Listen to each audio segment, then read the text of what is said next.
Alors, avant de rentrer dans le vif du sujet, je voudrais quand même être clair sur certaines choses. Numéro 1, je suis un grand fan de Saturday Night Live et en particulier de Kristen Wiig et de Kate McKinnon. J'adore Leslie Jones, vraiment. Melissa McCarthy, c'est une autre histoire, c'est simplement que j'accroche pas avec son approche artistique. Numéro 2, je n'attaque pas le film parce que ce sont des femmes qui jouent les Ghostbusters.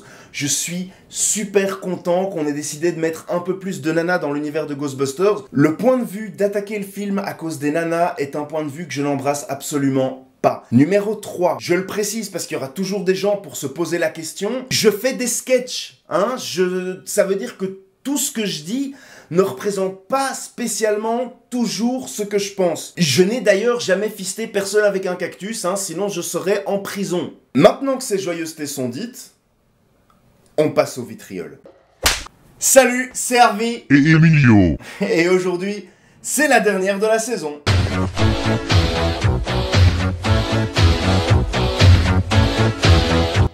Salut, c'est Harvey, je suis un geek et je suis vachement énervé. C'est le fantôme du logo avec un nœud pape et des dents pointues. Putain, frangin, c'est déconné, quoi. C'est une putain de pimp mobile pour nerd.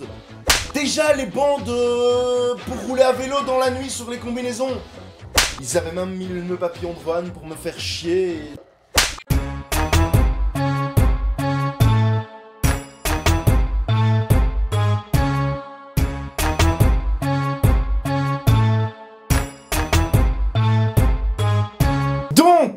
Ghostbusters est sorti ce matin après des mois à avoir subi le bashing de tous les jantes et gens de l'interweb. Est-il vraiment aussi mauvais que ce qu'on croyait? Vu ta gueule en revenant de la séance, je parie que oui. Eh bien, tu as raison, Emilio, c'était de la merde, c'était une vraie daube, et je suis encore énervé à l'heure où je vous parle tellement c'était du foutage de gueule. C'était vomitif. La vérité, c'est que c'était tellement mauvais que je sais même pas par où commencer, hein. Le synopsis, peut-être? Eh bien, il n'y en a pas vraiment. Les 40 premières minutes du film servent vraiment de défouloir à Paul Feig contre tous ces commentaires négatifs qu'il a pris sur le net. C'est-à-dire qu'il réitère ce qu'il a déjà ridiculisé sur Twitter, mais dans le film. Et il fait tout ce qui est en son pouvoir pour ridiculiser tout ce qui vient des anciens films. On a même droit à des commentaires YouTube. 2 fois! Commentaires qui, pour rappel, ont été supprimés par Sony eux-mêmes, hein. Le tout entremêlé d'une intrigue se situant autour d'appareils. Alors, même en jeu de rôle grandeur nature, j'ai vu des trucs beaucoup plus crédibles. Censés libérer les fantômes et servir de passerelle entre notre monde et le monde des morts. Passé ce détail, l'histoire du film est globalement la même que celle des 2 premiers films réunis. Le tout agrémenté de blagues de prout vaginaux. Alors le P vaginal ou P de fouf, hein, pour les non-initiés, pour les initiés d'ailleurs, pour tout le monde. Qu'est-ce qu'un P de fouf? Le P de fouf est un son de type émis par la dite fouf de la géante féminine, n'est-ce pas? Et d'un humour tellement relou, et surtout tellement omniprésent, et chaque scène du film finit par être gâchée par une blague de merde, à tel point que ça en devient irritant. Alors, d'où vient le son, me direz-vous? Eh bien, le son, c'est simple, c'est une succion d'air, une expulsation d'air, comme un P anal, hein, j'ai envie de dire, mais version vagin. Ah, on a aussi droit à un festival de fuck pendant une scène beaucoup trop longue. C'est affligeant de facilité. Et puis sans vouloir faire mon Jean-Jacques, c'est pas à mettre entre toutes les mains, ça.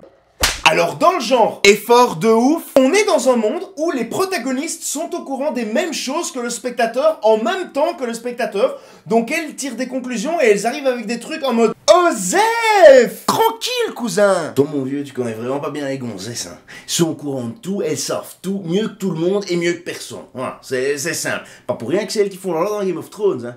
Ah ouais. Et quand en plus t'as des jump cuts à la rien à voir, genre les 4 connasses là qui bouffent et puis en un coup y a Patty qui se ramène avec la bagnole en mode YOLO! D'ailleurs Patty, parlons-en. Pour les 3 du fond là-bas qui attendraient de tirer sur l'ambulance, je vous rappelle que sur le poster de Patty, il était écrit historienne. La meuf, elle travaille dans le métro à un point de vente et de renseignement. Ça a l'air d'être un job d'historienne pour toi? De nouveau, comme Winston, c'est la blague de service sans diplôme. Donc en fait, ce film, c'est tout ce qui allait pas dans le premier, plus de la merde. Rowan, par exemple. Bizarrement, quand je me suis posé la question, j'ai directement pensé à Neil Casey. Parce que je peux pas le blairer. Et bam, j'ai eu raison. Puisqu'apparemment, Sony et Paul Feig ont une dent contre moi depuis des années. Eh bien, il est chiant. Il passe tout son temps à être bizarre, à se planquer, à marmonner et à être chelou. Et tu crois pas que si tu développais un peu tes social skills, au lieu de foutre les gens mal à l'aise et de leur foutre les boules depuis le départ, ça se passerait un peu mieux dans ta vie, non? Son background et son jeu minable en font un personnage sans substance. Passons outre son apparence de merde quand il est en pleine possession de ses pouvoirs, dont l'inoriginalité est quand même expliquée 2 fois de 2 manières différentes, et c'est fait avec encore plus de mauvaise volonté que quand moi j'oublie une ligne de texte et que je la fais dire par Emilio. Et franchement, mais qui s'en fout de ta vie? Gozer et Vigo, ils avaient juste envie de niquer tout le monde et ça suffisait, on n'avait besoin de rien d'autre. Pareil pour le personnage de Chris Hemsworth, Kevin. Avec lui, on a l'impression que dans le scénario, il y avait écrit « Ouvre ta bouche et dis des mots au hasard ». Le problème, c'est qu'après 2 minutes, ça devient super énervant et on a juste envie qu'il ferme sa gueule. Définitivement. Parce que limite, il rivalise quand même de conneries avec le Zangief du film Street Fighter avec Jean-Claude Van Damme. Et c'est pareil pour tout ce putain de film. Sans parler des caméos. Bill Murray joue le Walter Peck du film et obtient ce qu'il voulait depuis tant d'années. Mourir. Mais ben il est mort pour moi aussi. Annie Potts, alors si on sait pas à l'avance que c'est elle qui fait un caméo, c'est juste une connasse de réceptionniste. Dan Aykroyd qui nous fait 3 lignes de texte et qui parvient à nous sortir du film avec ses conneries. Le Bibendum Chamallow, c'est un ballon géant. Et elle le pète avec un couteau suisse. Oh putain, j'en connais un qui a eu envie de se la prendre et se la mordre. Slimer. Alors oui, je me suis planté, il avait effectivement un peu plus de temps d'écran que ce que j'avais prédit. Mais c'est quoi le délire de Evil Slimer qui essaye de buter les Ghostbusters? Et surtout, c'est quoi cette Madame Slimer là? Mais putain! Ernie Hudson, alors lui, il y avait un truc vachement sympa. C'est l'oncle de Patty, et en plus, c'est son corbillard qu'elles ont emprunté pour faire Ecto 1. Et en plus, ça se passe devant la caserne du premier film. Et c'est la dernière scène du film. donc ils ont voulu embobiner nos esprits avec des images du premier film pour qu'on garde un bon souvenir. Ouais, c'est dégueulasse. Enfin non, parce que juste après, on a le caméo de Sigourney Weaver et là, tout devient clair. Chaque acteur de l'original nous file l'impression d'être là pour être venu donner une leçon d'acting aux nouveaux. Et en plus, ils ont tous l'air de se faire chier et de pas avoir envie d'être là. Ça puait déjà solide du cul quand Dan Aykroyd passait son temps à dire « Mais arrêtez, le film est bien, venez !» Tous les 3 tweets. Je vais même pas parler du buste d'Harold Ramis, laissé là au hasard, comme ça. Il est encore fumant, le cadavre de Spengler, que déjà les bachibouzouk viennent se torcher avec ses restes. Ah mais oui, mais alors le film arrive à son apothéose lors du combat final contre Rowan, qui dure encore moins longtemps que dans TMNT 2. Et ça se termine, attention, vous savez quoi, on va faire un jeu. Je vous donne 4 situations, et avec ce que je vous ai déjà dit sur le film, vous allez essayer de deviner comment ça se termine, ce combat final. Voilà, vous êtes prêts? Vous avez quelques secondes. Réponse A. Elle tire dans le catalyseur de Rowan en croisant les effluves. Réponse B. Elle crée un méga proton pack et un méga piège pour le choper. Réponse C. Toute la ville de New York s'unit pour les aider à vaincre la haine de Rowan. Réponse D. Elle lui tire dans les couilles. Eh ben oui, elle lui tire dans les couilles, évidemment.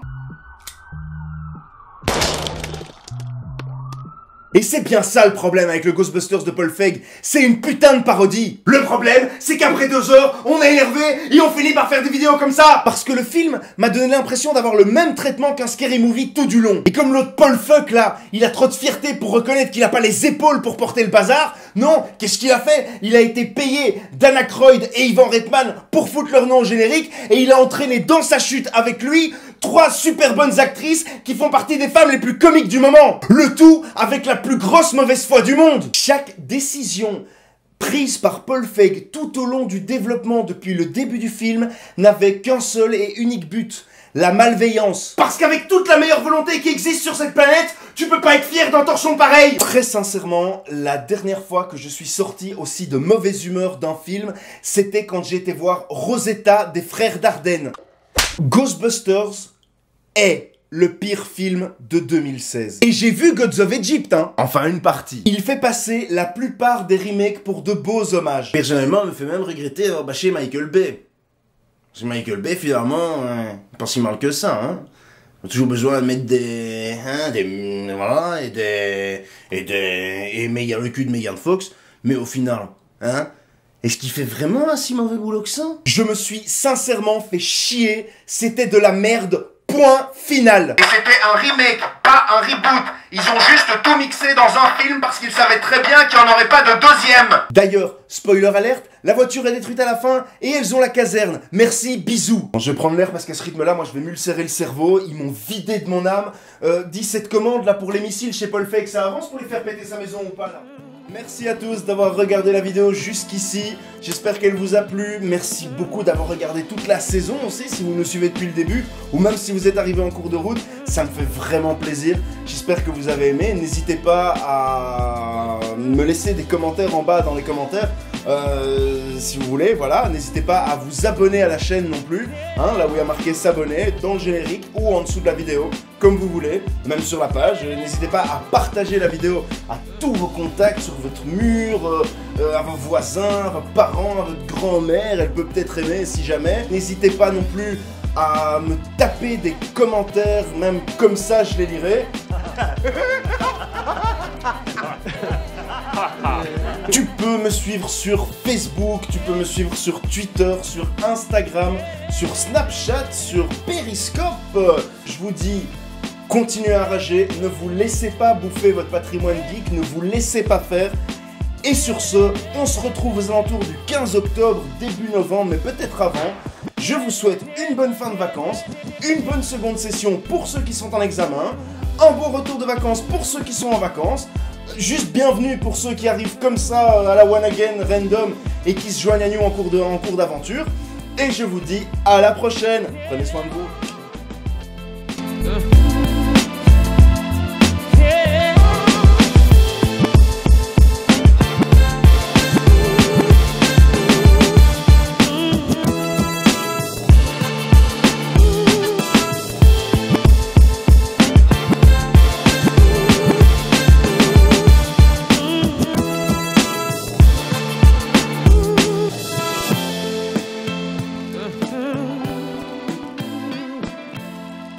Alors, qu'est-ce qu'un P de fouf, me direz-vous? Qu'est-ce qu'un P vaginal, n'est-ce pas?